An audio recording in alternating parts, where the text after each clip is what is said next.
Oke, jadi gini teman-teman, gue bakal ngejelasin fungsi dari buah-buahan. Oke, yang pertama, jantung dan sumber kehidupan utama itu ini. Oke, kalau kalian nggak tahu ini apa, ini namanya beet. Bahasa Inggrisnya beetroot. Nah, dia itu warnanya merah. Dia itu buat oksigen, buat darah. Ini yang harus ada, selalu ada tuh ini. Buat detox liver, detox ginjal, detox jantung, detox darah, detox usus, detox kanker. Ini mereka mati, penyakit itu mati sama ini. Oke, sama buah beet. Antioksidannya besar. Nah, lo nggak bisa cuma minum beet doang. Di jus beet doang tuh nggak bisa, nggak enak. Lo harus campur sama ini, tomat. Tomat itu antiinflamasi, bengkak, radang tenggorokan itu sembuhnya sama tomat yang dicampur sama beet. Terus habis itu ada wortel. Nah, wortelnya itu kan ada yang kayak gini, yang orange. Ini impor. Kalau wortel impor itu cenderung mahal dan kurang fresh kalau menurut gue. Jadi kalian belinya wortel lokal, lebih bagus, nggak banyak kimia, nggak banyak pestisida. Dan gunanya wortel itu adalah sama kayak tomat, tapi dia banyak beta karotin. Beta karotin itu adalah vitamin yang sangat diperlukan sama tubuh, bukan cuma buat mata, tapi buat regenerasi sel. Terus buat yang nggak bermasalah sama timun, ini adalah air alkalin. Jadi timun itu bagus, terutama buat para pria.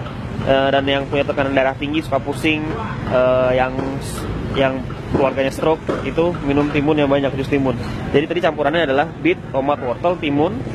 Terus boleh dicampur sama apel. Apel itu antioksidannya juga tinggi. Dan jeruk peres. Kalau yang nggak punya lemon itu biasanya kan mahal. Kalian campur jeruk peres. Nah, ada jeruk peres yang warnanya orange dalamnya, yang biasanya kalian beli di tukang warteg itu kan ini yang jeruk peresnya. Nah, ini jeruk limo. Ini jeruk limo kan? Betul. Iya, pokoknya jeruk nipis yang lokal. Nah, ini yang buat air infus water. Jadi air yang biasa dicampur sama lemon.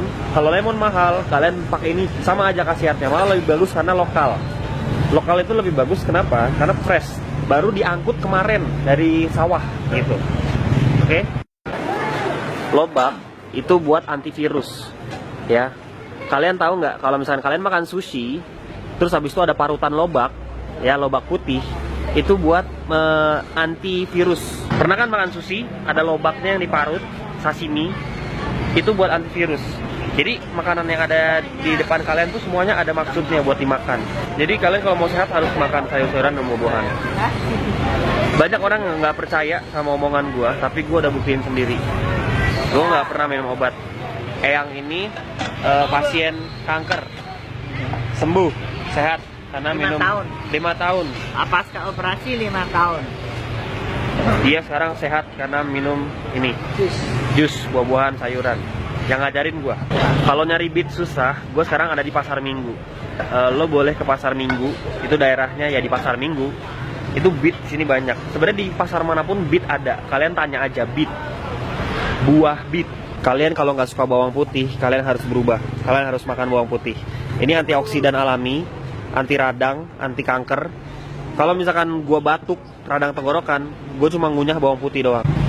Jadi gua ulangin, beet atau beetroot, tomat, wortel, timun, jeruk peres, sama apel boleh. Terus habis itu gua itu specially karena gue itu alergi bagian hidung, ya. Bagian hidung gua alergi, itu gua harus makan dan konsumsi nanas. Nanas itu menyembuhkan apapun yang bersangkutan dengan pernafasan. Hidung mampet lah, asma, oke? Nanas. Jadi udah campuran kayak gitu dicampur nanas, apelnya diganti nanas, boleh. Tapi gini, rumusnya, kenapa kita itu hidup diciptakan buah itu ada musimnya. Januari musim mangga, habis itu musim duren, habis itu musim nanas, habis itu musim apel. Karena kita itu tubuhnya itu perlu banyak nutrisi. Tuhan itu mengatur, alam itu mengatur bahwa kita itu manusia harus makan buah-buahan ini yang bergantian dan banyak macamnya. Ya, nggak cuma makan satu doang, satu macam dimakan terus, nggak, harus ganti-gantian. Makanya itu boleh variasi. Jadi besok apel, besok nanas. Nah, itu sangat penting karena tubuh kita tuh butuh nutrisi yang berbeda-beda. Itu yang bikin kita jadi fit. Terus kalian kalau misalkan nggak suka ngejus, tapi harus suka sih. Nah, ini ada brokoli. Ini adalah superfood. Kalian harus super vegetable. Gampang. Beli brokoli, cuci, rendam air panas, oke. Terus habis itu masak sama bawang putih, sama garam, dah enak. Sama black pepper lada, itu udah enak banget. Apalagi dicampur tahu, itu enak banget. Ingat masak sayur, kalau misalkan kayak masak sayur sawi, bayam, brokoli pakai bawang putih dicah gitu, itu enak banget. Dan masaknya jangan terlalu lama, semenit paling lama, karena api itu panas itu mematikan vitamin-vitamin yang ada dalam makanan. Makanya yang gue bilang jus itu nggak sama sekali nggak pakai panas, jadi vitaminnya itu utuh, nggak mati. Udah bosan belum dengar gue ngebawel? Nah, setelah ini ada juga pepaya. Pepaya itu bagus buat pencernaan. Kalian tahu nggak, pepaya itu bijinya itu bisa dimakan. Jadi pepaya itu bijinya itu buat cacingan. Orang cacingan itu makan jus dari biji pepaya. Buah semangka. Semangka itu airnya alkalin. Jadi kalau kalian makan semangka itu biasanya nyembuhin sariawan. Sariawan itu disebabkan oleh darah kotor, pencernaan kotor. Gitu. Makan semangka sama garam. Garamnya garam laut ya, jangan garam kimia. Garam laut, kalau bisa malah garam laut Himalaya yang warna pink. Itu mahal tapi itu sehat. Gua kalau habis ngejus, jusnya itu gua kasih garam dikit. Itu biar jusnya nggak gampang basi. Jadi garam itu ada sifat buat apa ya, mengawetkan secara alami gitu. Kayak misalkan air alkalin, kayak air putih campur lemon, itu kasih garam dikit, garam laut, itu bikin air alkalinnya jadi lebih alkalin, lebih fresh, lebih lama